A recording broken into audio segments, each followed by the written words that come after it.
Hi guys, in this video, I am going to show you how to create board on Pinterest. The first thing you have to do is open your Pinterest application. Once it will be opens, then on the bottom of your mobile screen, tap on this profile icon to go to your profile. Now on the right top, tap on this plus sign, and then select board here. Next, add your board name, and then tap on next.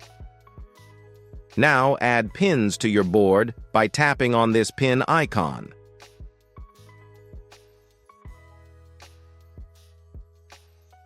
Then tap on Done here. Now, as you can see, my board was successfully created. So, it was the simple and easiest way in which you can create board on Pinterest.